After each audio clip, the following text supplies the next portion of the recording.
नमस्कार दोस्तों, मैं रितेश गोस्वामी आप लोगों का बहुत बहुत स्वागत करता हूं आपके अपने YouTube channel study with Goswami में। दोस्तों आज हमारा जियोग्राफी का तीसरा लेक्चर है, तीसरा क्लास है। दोस्तों यदि आप पहले दो क्लास नहीं देखे हैं तो आप जाके प्ले लिस्ट में देख सकते हैं। दोस्तों आज हम जियोग्राफी में कल हमने पढ़ा था कि हिमालय उत्तर पूर्वी में जो पर्वत उत्तर भारत व उत्तर पूर्व की पर्वतमालाओं के बारे में पढ़ा था, उसकी विस्तार किस प्रकार थी। तो देखते हैं उत्तर पूर्व में जो पर्वतमाला फैला है उसका नाम है हिमालय। तो कह सकते हैं हिमालय के भाग पढ़ने वाले हैं। तो कह सकते हैं जो दोस्तों हिमालय के जो भाग हैं, हिमालय चार भाग में बांटा जाता है, चार प्रकार के होते हैं। पहला था दोस्तों कि पहला है ट्रांस हिमालय।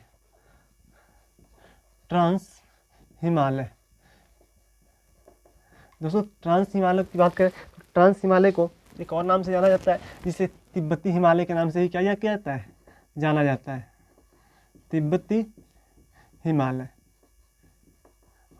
दोस्तों दूसरा था अपना वृहद हिमालय।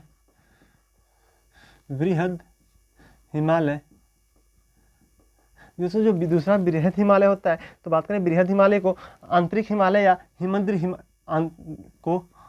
आंतरिक हिमालय के नाम से हिमालय या इसे एक यांत्रिक हिमालय कह सकते हैं, या इसे हिमद्री भी कहते हैं। क्या कहते हैं?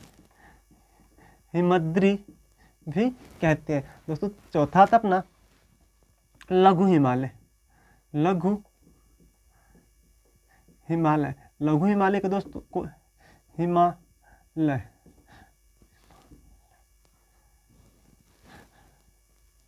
लघु हिमालय को दोस्तों मध्य हिमालय या इसे एक और नाम से जानता है जिसका नाम है हिमाचल हिमालय। जिसे हिमाचल हिमालय क्या कहते हैं कह सकते हैं इसे हिमाचल हिमालय भी कहते हैं। और एक होता है दोस्तों इसका नाम है सिविलिका श्रेणी, कह सकते हैं इसे सिविलिका श्रेणी के नाम से जानते हैं। दोस्तों सबसे पहले पढ़ेंगे हम ट्रांस हिमालय। तो देखते हैं दोस्तों ट्रांस हिमालय जो है, इसकी जो औसतन चौड़ाई है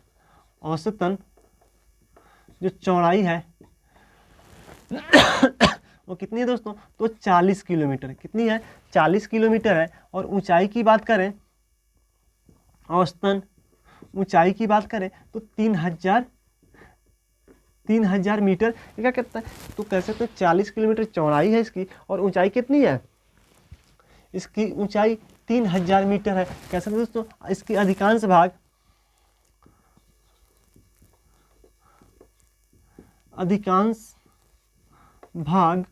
कहाँ है? तो दोस्तों तिब्बत में है।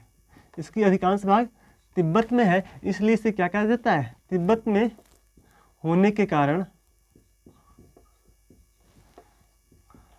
इसे तिब्बती हिमालय भी कहा जाता है। इसे क्या कहा जाता है दोस्तों? तो इसे तिब्बती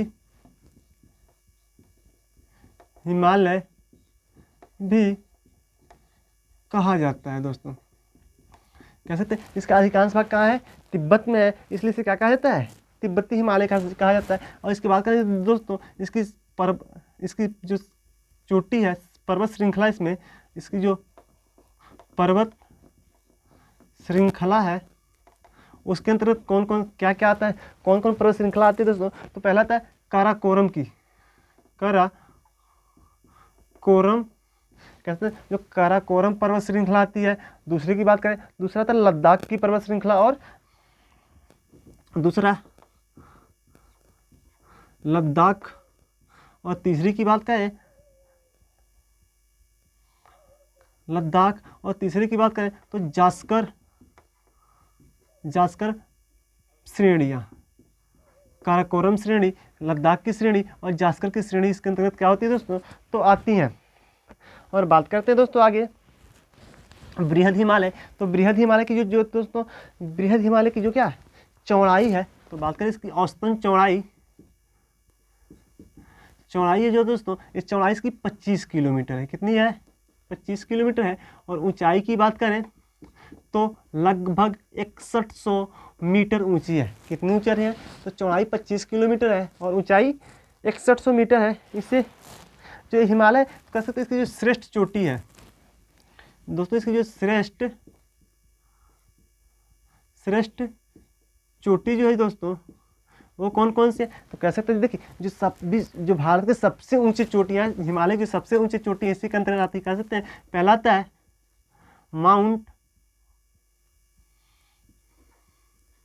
माउंट एवरेस्ट,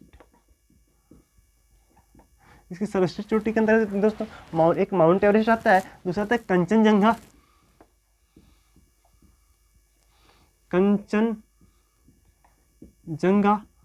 देखिए माउंट एवरेस्ट, कंचनजंगा और जो नंगा पर्वत है, नंगा पर्वत इसके अंतर्गत आते हैं। बात करें दोस्तों तो इसके अंतर्गत कुछ दर्रे भी क्या होते हैं? पाए जाते हैं। कह सकते हैं इसके अंतर्गत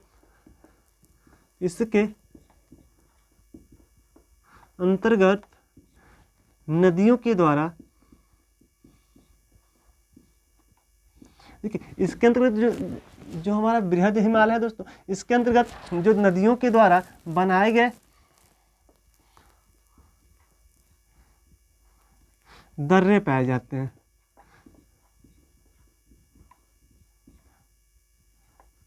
देखिए इससे बहुत ज़्यादा नहीं, लेकिन कुछ दर्रे इसके अंतर्गत पाए जाते हैं जो नदियों के द्वारा बनाए गए। अगला तो दोस्तों लघु हिमालय। कह सकते हैं जो लघु हिमालय को किस नाम से जानते हैं? तो मध्य हिमालय या हिमाचल हिमालय के नाम से जानते हैं दोस्तों। इसे हिमाचल हिमालय के नाम से क्या करते हैं? जानते हैं। इसकी चौड़ाई की बात करें दोस्तों तो औसतन चौड़ाई इसकी है कितनी? तो 60 से 80 किलोमीटर है। कितनी है दोस्तों? तो 60 से 80 किलोमीटर है। और ऊंचाई की बात करें दोस्तों तो इसकी ऊंचाई की बात करें दोस्तों तो इसकी ऊंचाई कितनी है? तो 3500 से 4500 मीटर ऊंचा है। तो कह सकते हैं दोस्तों जो लघु हिमालय कितना है? 3500 से 4500 मीटर की ऊंचाई है इसकी। और इसकी बात करें इसकी जो प्रमुख श्रेणियां हैं, इसकी प्रमुख श्रेणी कौन सी है? प्रमुख जो श्रेणी है इसकी प्रमुख श्रेणी कौन कौन सी है? तो कह सकते हैं इसमें पीर पंजाल की श्रेणी आती है। देखिए पहली होती है पीर पंजाल, जो कहाँ है? तो जम्मू एंड कश्मीर में है। दूसरी श्रेणी इसकी है दोस्तों तो धौलागिरी है। दूसरी श्रेणी इसकी कौन सी दोस्तों? तो कौन सी है? तो धौलागिरी है। धौलागिरी जो कहाँ है? जो हिमाचल प्रदेश में है दोस्तों। अगली जो श्रेणी इसकी आती है वो कहाँ, कौन सी श्रेणी है? तो इसकी अगली श्रेणी है महाभारत पर्वत श्रृंखला। महाभारत की श्रेणियाँ कह सकते हैं महाभारत की श्रेणी। ये महाभारत की श्रेणी है जो दोस्तों कहाँ है? तो ये नेपाल में है। नेक्स्ट आता है दोस्तों सिविल्का श्रेणी। बात करें सिविल्का श्रेणी को क्या कहा जाता है? तो इसे बाह्य हिमालय कहा जाता है। बाह्य हिमालय कह सकते हैं दोस्तों सिविल्का श्रेणी को किस नाम से जानते हैं? तो इसे बाह्य हिमालय के नाम से जानते हैं। और इसकी चौड़ाई की बात करें तो इसकी चौड़ाई एक निश्चित नहीं है कि हाँ कहाँ कितनी है। बात करें इसकी चौड़ाई जम्मू और कश्मीर में कितनी है? हिमाचल प्रदेश की बात करें, इसकी चौड़ाई हिमाचल प्रदेश में चौड़ाई की बात करते हैं दोस्तों तो हिमाचल प्रदेश में कितनी है? तो 50 किलोमीटर है। और यही अरुणाचल प्रदेश की बात करें,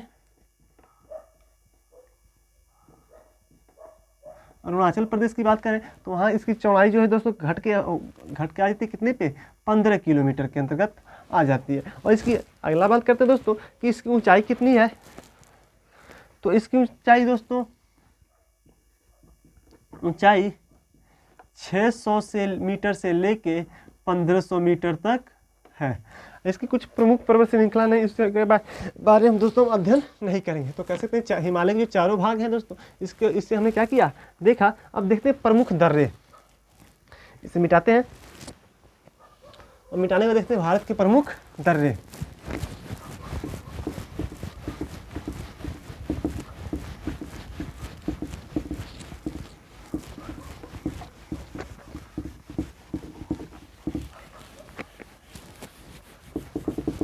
कैसे दोस्तों? अब देखते हैं इसका अगला, भारत के प्रमुख दर्रे, भारत के प्रमुख दर्रे, भारत के प्रमुख दर्रे कौन कौन से हैं? तो सबसे पहले आता है दोस्तों कि सबसे पहला दर्रा कहाँ पाया जाता है? तो जम्मू और कश्मीर।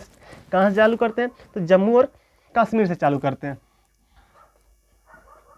जम्मू कश्मीर, देखिए जम्मू कश्मीर की सबसे प्रमुख दर्रा है तो काराकोरम की, कैसे थे,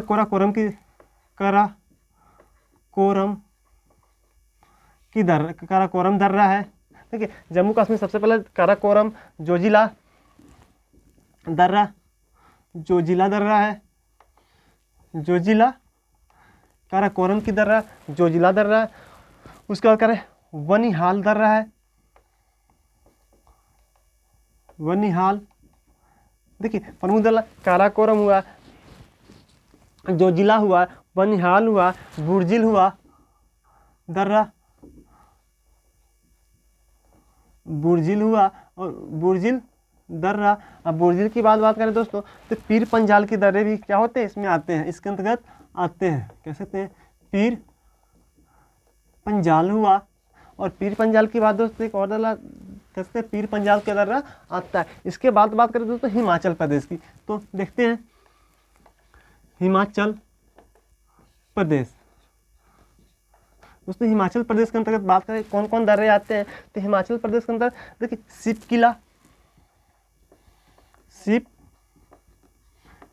किला के दर्रे आते हैं। और सिप किला के बाद रोहतांग आता है, रोहतांग का सिप किला आता है, रोहतांग का आता है। इसके बाद बात करें दोस्तों कौन सा आता है, तो बड़ा लाचा आता है सॉरी,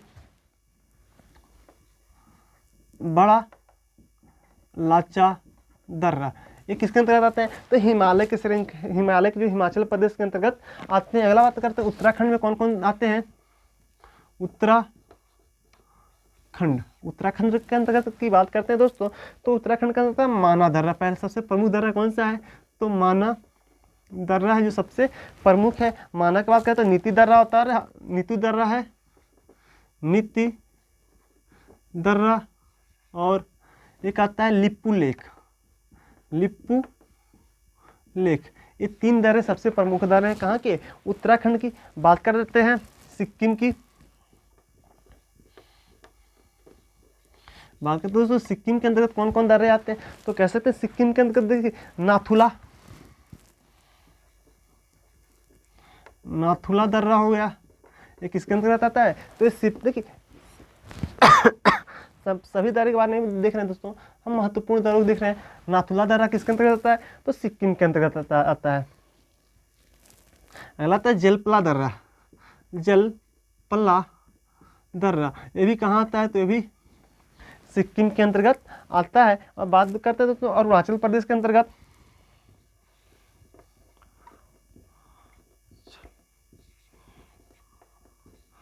अरुणाचल प्रदेश के अंतर्गत कौन कौन दर्रे आते हैं दोस्तों, तो अरुणाचल प्रदेश देखिए बोमडिला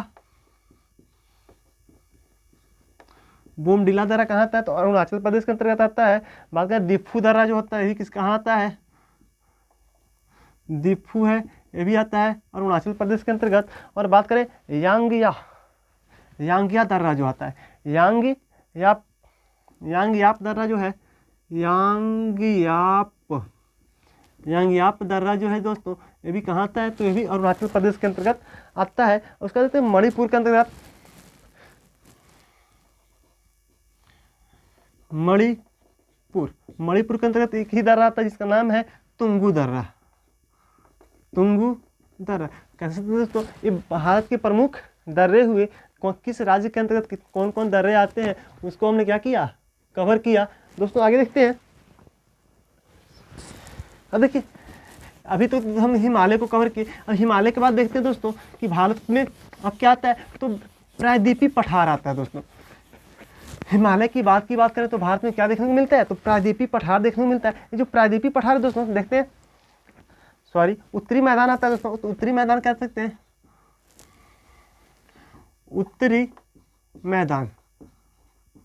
दोस्तों उत्तरी मैदान जो है किस मिट्टी से बना है, तो जलोढ़ मिट्टी से बना है। किससे बना है दोस्तों, जलोढ़ मिट्टी से बना है। तो उत्तरी मैदान में मिट्टी कौन सी पाई जाती है?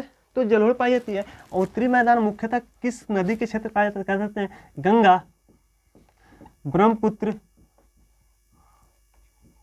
और सिंधु नदी के क्षेत्र को, सिंधु नदी के क्षेत्र को क्या कहते हैं? उत्तरी मैदान कहते हैं। यहाँ पे मिट्टी कौन सी पाई जाती है? तो जलोढ़ मिट्टी पाई जाती है। बात करें इसकी चौड़ाई की, तो इसकी चौड़ाई कितनी है दोस्तों? तो 150 से लेके 300 किलोमीटर तक इसकी क्या है? चौड़ाई फैला हुआ है। और इसमें देखिए इसकी जो प्रमुख नदी कौन कौन सी है, तो देखेंगे प्रमुख नदी कौन कौन सी है। तो प्रमुख नदी इसकी गंडक है, गंडक, कोसी और गंगा। कैसे? तो ये 3 नदियाँ इसकी प्रमुख नदियाँ हैं। देखिए कोसी नदी को बिहार का शोक भी कहा जाता है। 3 नदियों में अवरोध आ जाने के कारण, नदियों के मार्ग परिवर्तन के कारण उत्तरी मैदान में हमेशा क्या होते हैं? बाढ़ आते हैं। कह सकते हैं उत्तरी मैदान में जो नदियां हैं ये कहाँ से, जैसे ये मान चलते हैं ये उत्तर है और ये दक्षिण है। उत्तर से दक्षिण की ओर जो भी नदियां उत्तरी मैदान में बहती हैं, कहाँ से बहती हैं? तो उत्तर से दक्षिण की ओर बहती हैं। ठीक है दोस्तों। अब देखिए इन नदी, जिस नदियाँ उत्तर से दक्षिण की ओर बहती है, तो उसी प्रकार उत्तरी मैदान को भी कितने भागों में बांटते हैं? तो कह सकते हैं उत्तरी मैदान को 3 भागों में क्या करते हैं? डिवाइड करते हैं। ये 3 भाग कौन कौन से होते हैं? तो सबसे पहला भाग है दोस्तों भाबर। सबसे पहले आता है कौन? भाबर। भाबर के बाद दूसरा आता है तराई, और तीसरा आता है भाबर, तराई और तीसरा की बात करें तो तीसरा होता है जलोढ़ मैदान। जलोढ़ मैदान, जलोढ़ मैदान। देखिए भाबर किसे कहते हैं? तो कह सकते हैं जब नदियां हिमालय पर्वत से नीचे गिरती हैं तो कितने 5 से 10 किलोमीटर का क्षेत्र में क्या करती हैं? तो जो बजरी लेके आते हैं, जो मतलब जो पत्थर लेके साथ में आते हैं, वो पत्थर क्या करती हैं? जमा देती हैं। उसे क्षेत्र को क्या कहते हैं? भाबर कहते हैं। 5-10 किलोमीटर बाद जाके नदियाँ बाहर निकलती हैं। तथा इस जगह देखिए जो 5 से 10 किलोमीटर जो नदियाँ मान चलते हैं पहाड़ों से गिर रही है ना, ये कोई पहाड़ है, यहाँ से नदी से गिर रही है। ठीक है, नदी गिरेगी तो यहाँ पे क्या करेगी? कंकड़ पत्थर जमा देगी ये पूरा, और पुनः जाके इधर क्या करेगी? बाहर निकलेगी। तो ये 5 से 10 किलोमीटर क्षेत्र जो होता है ना, 5 से 10 किलोमीटर जो क्षेत्र होता है, यही क्या कहलाता है? भाबर कहलाता है। और भाबर की विशेषता होती है, भाबर में जो पेड़ पौधे पाए जाते हैं ये क्या होते हैं? बड़े बड़े पेड़ पौधे यहाँ पे पाए जाते हैं। नेक्स्ट आता है तराई मैदान। अब देखिए तराई मैदान क्या होता है? तो भाबर, देखिए नदियाँ मान चलते हैं यहाँ से निकल, यहाँ से पहाड़ों से गिर रही हैं। ठीक है, तो इससे तो क्या कहेंगे? कुछ दूर भाबर हुआ। ठीक है, और भाबर के ठीक दक्षिण में, तो कैसे ना भाबर के ठीक दक्षिणी भाग में क्या पाया जाता है? तो तराई का क्षेत्र पाया जाता है। तो कह सकते हैं यहाँ पे पानी का ज़्यादा मात्रा होता है, तो तराई के क्षेत्र में हमेशा दलदल पाए जाते हैं। और तराई के क्षेत्र की बात करें कौन कौन सा क्षेत्र है? तो यूपी, उत्तराखंड, उत्तर प्रदेश, उत्तराखंड, पंजाब,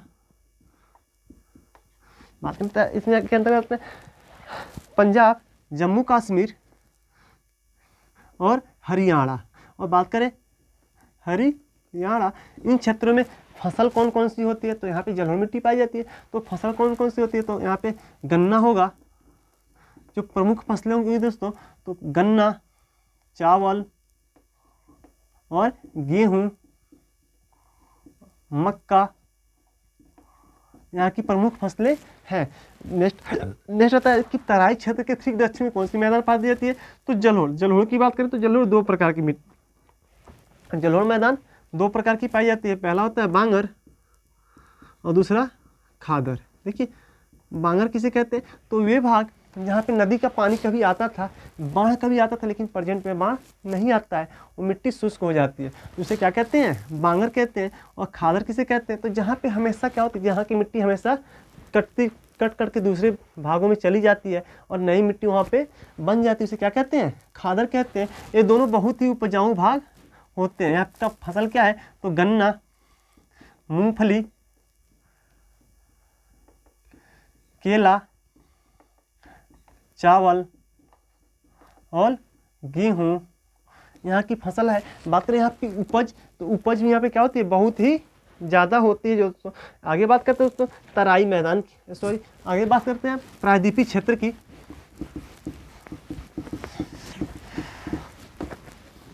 देखिए दोस्तों, नेक्स्ट आता अपना प्रायद्वीपीय क्षेत्र। जो प्रायद्वीपीय क्षेत्र दोस्तों देखते हैं, प्रायद्वीपीय क्षेत्र। ये जो प्रायद्वीपीय क्षेत्र दोस्तों, प्रायद्वीपीय क्षेत्र कह सकते हैं भारत की आधा हिस्सा लगभग 16 लाख किमी स्क्वायर में क्या हुआ है, फैला हुआ है। प्रायद्वीपीय क्षेत्र कितने में फैला है, तो 16 लाख वर्ग किलोमीटर में फैला हुआ है। अब प्रायद्वीपीय क्षेत्र बना किससे दोस्तों, तो आग्नेय और रूपांतरित शैलों से, आग्नेय और रूपांतरित शैलों से क्या बना है, अपना एक प्रायद्वीपीय क्षेत्र बना है। ये प्रायद्वीपीय क्षेत्र में जो होते हैं, तो ये क्या, इसकी जो ढलान है पूर्व से पश्चिम की ओर है। जो इसकी कह सकते हैं, इसकी ढलान जो है, इसकी जो क्या ढलान है कहाँ है, तो पूर्व से पश्चिम की ओर है। इसकी ढलान कहाँ है दोस्तों, तो पूर्व से पश्चिम की ओर। इसकी प्रमुख श्रेणी इसके अंतर्गत कौन कौन से पर्वत श्रृंखला आते हैं, तो कह सकते हैं इसके अंतर्गत आता है हजारीबाग पठार का पठार। इसके अंतर्गत कौन कौन पठार आते हैं, तो सबसे पहला होता है हजारीबाग का पठार। दूसरा होता है कोयम्बटूर का पठार।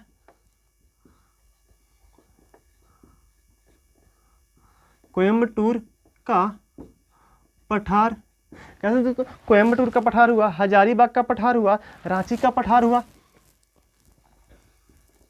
रांची का पठार। इसके अंदर रांची का पठार भी आता है, मालवा का पठार आता है, मालवा का पठार। कह सकते हैं ये निम्न पठार क्या होते हैं, प्रायद्वीपीय पठार के अंतर्गत आते हैं। दोस्तों इसके बाद हम लोग देखते हैं जो भारत की भौगोलिक क्षेत्रफल बांटते थे 6 प्रकार की होती थी। तो हम पढ़े हिमालय के क्षेत्र पढ़े, मैदानी भाग पढ़े या उत्तरी मैदान पढ़े, प्रायद्वीपीय पढ़े। अब बचा हमारा, तो कह सकते हैं उच्चावाच के आधार पे इन तीनों पूरे पठार को उच्चावाच के आधार पे, इसके उच्चावाच के आधार पर कितने होते हैं, ये 3 प्रकार के होते हैं। कितने प्रकार के होते हैं दोस्तों, तो 3 प्रकार के होते हैं। सबसे पहला आता है दक्कन का पठार,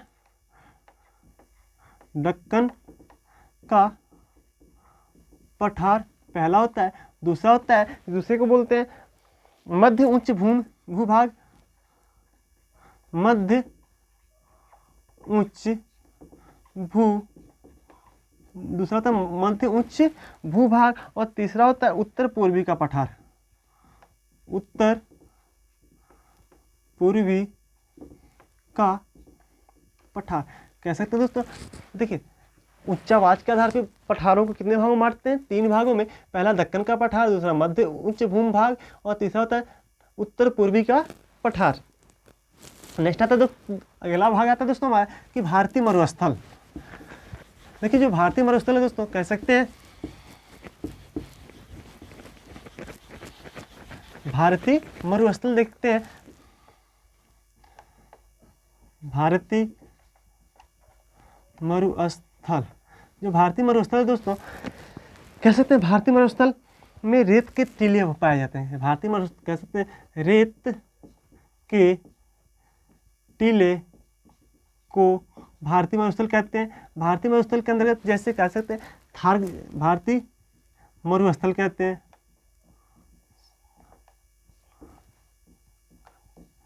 इसके अंतर्गत बात करें दोस्तों आता क्या है, तो इसके अंतर्गत थार का मरुस्थल आता है। क्या आता है दोस्तों, थार का मरुस्थल। और थार का मरुस्थल दोस्तों कितने दूर में फैला हुआ है, तो लगभग 2 लाख किमी स्क्वायर में क्या हुआ है, 2 लाख वर्ग किलोमीटर में फैला हुआ है कौन, थार का मरुस्थल। और यहाँ की जो विशेषता होती है, यहाँ पे बारिश कितनी होती है, तो बारिश बहुत कम होती है। यहाँ की एक प्रसिद्ध नदी है, यहाँ पे जो नदियाँ होती हैं क्या होती हैं, यहाँ पे बरसाती नदियाँ होती हैं, बरसाती नदी होती है। यहाँ पे कौन सी नदी होती है, बरसाती। यहाँ पे एकमात्र नदी बहती देखने को मिलती है, जिसका नाम है लूनी नदी, लूनी नदी। मरुस्थल में एकमात्र नदी है जिसका नाम है रूनी नदी। यहाँ पे जो होते हैं तो रेत के टीले पाए जाते हैं। क्या पाए जाते हैं जो दोस्तों? तो रेत के टीले, रेत के टीले पाए जाते हैं। कहाँ पाए जाते हैं? तो जैसलमेर में पाए जाते हैं दोस्तों। कहाँ पाए जाते हैं? तो जैसलमेर में रेत के टीले पाए जाते हैं दोस्तों। नेक्स्ट आता है तटीय मैदान। देखते हैं अगला तटीय मैदान। जो तटीय मैदान है दोस्तों, जैसे हमारा अपना भारत है ना, देखते ऐसे कुछ करके भारत का निचला हिस्सा है, सॉरी ऐसे कुछ करके भारत का निचला हिस्सा है ना, सॉरी इधर ऐसे कुछ करके भारत का निचला हिस्सा है। तो कह सकते हैं देखिए ये पूरा क्या कहलाता है? तटीय मैदान कहलाता है। तो कह सकते हैं जो भारत क्या है, तो भारत प्रायद्वीपीय पठार के जो प्रायद्वीपीय पठार है, ये सब प्रायद्वीपीय पठार वाले इलाके होते हैं। तो कह सकते हैं प्रायद्वीपीय पठार किससे घिरा है? तो तटीय मैदान से। क्या है? तटीय मैदान से घिरा है। जो प्रायद्वीपीय पठार होता है किससे घिरा है दोस्तों? तो प्रायद्वीपीय मैदान से घिरा है। और प्रायद्वीपीय मैदान तटीय पठारों से घिरा है। और तटीय पठार कह सकते एक पट्टी बनाता है। कह सकते हैं जो भारत एक पट्टी बना रहे नहीं बना रहे, तो कह सकते हैं कहाँ से? अरब सागर से लेके कहाँ तक? बंगाल की खाड़ी तक। बंगाल की खाड़ी तक क्या करता है? एक पट्टी बनाता है जिससे मालाबार तट भी आते हैं। एक तटीय मैदान हम आगे की वीडियो में पढ़ेंगे अच्छे से, ठीक है दोस्तों। तो बंगाल की खाड़ी तक क्या है? तटीय मैदान फैला हुआ है। अगला आता है द्वीप समूह। देखिए द्वीप समूह दोस्तों, द्वीप समूह की बात करें तो द्वीप समूह अपने वहाँ जो द्वीप समूह है दोस्तों, तो भारत में 1000 से भी अधिक क्या होता है? देखिए दोस्तों इसमें मिटाते हैं फिर आगे चलते हैं।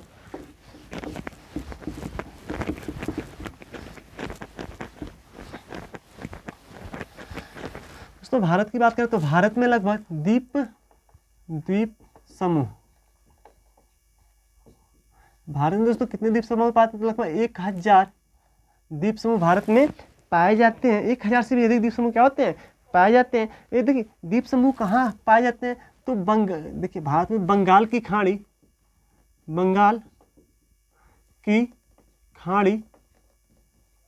और अरब सागर में। कह सकते हैं बंगाल की खाड़ी और अरब सागर में क्या होते हैं? द्वीप समूह पाए जाते हैं। भारत में एक द्वीप है जिसका नाम है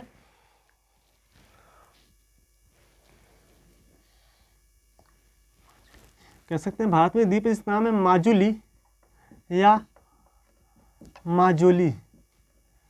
माजुली। ये कहाँ पे है? तो ये ब्रह्मपुत्र नदी में है। ब्रह्मपुत्र नदी। देखिए माजुली या माजोली जो द्वीप है वो कहाँ है? ब्रह्मपुत्र नदी में है। और भारत में मुख्यतः 2 द्वीप पाए जाते हैं। कौन कौन? तो पहला है, 2 होता है। पहला है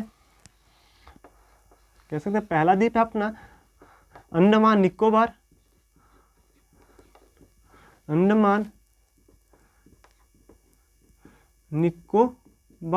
और दूसरा है लक्षद्वीप।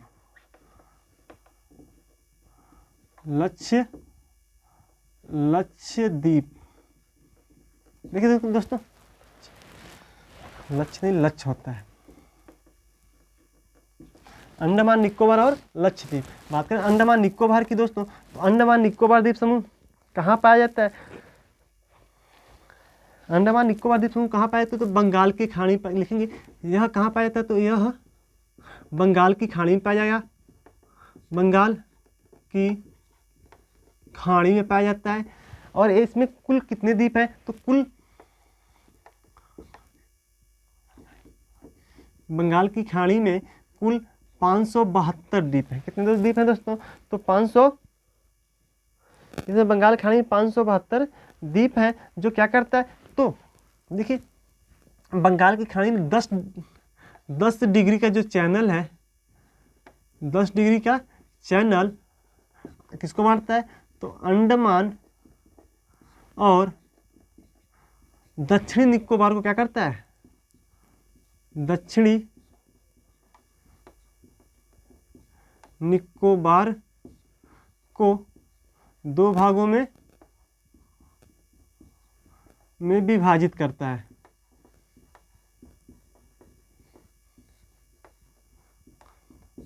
बात करें, देखिए दो भागों में क्या करता है, विभाजित करता है। यहाँ पे एक मात्र ज्वालामुखी है जिसका नाम है, यहाँ पे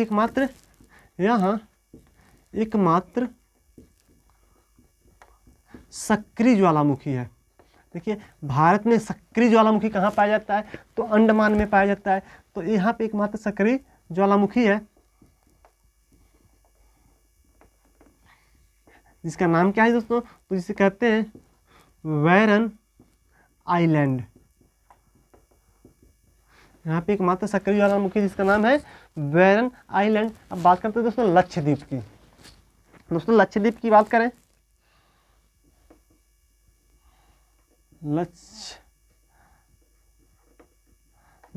लक्षद्वीप की बात करें दोस्तों, तो लक्षद्वीप हमारा कहाँ है, तो यह अरब सागर में है। लक्षद्वीप कहाँ है दोस्तों, तो यह अरब सागर में है। यहाँ पे कुल कितने द्वीप पाए जाते हैं, तो इसमें कुल 36 द्वीप पाए जाते हैं। अरब सागर में कितने द्वीप पाए जाते हैं दोस्तों, तो कुल 36 द्वीप पाए जाते हैं। यह 11 डिग्री जो चैनल है दोस्तों, वह क्या करता है, इसे दो भागों में विभाजित करता है।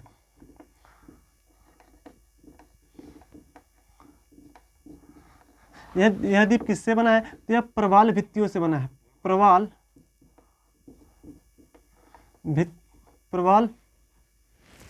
निक्षेपण से बना है। निक्षेपण से बना है दोस्तों। तो हमने देखा कि लक्षद्वीप किससे बना है, तो प्रवाल निक्षेपण से बना है। आज के लिए बस दोस्तों इतना ही। आगे की भाग हम अगले वीडियो में कवर करेंगे। तब तक के लिए दोस्तों जय हिंद। मिलेंगे फिर अगले वीडियो में।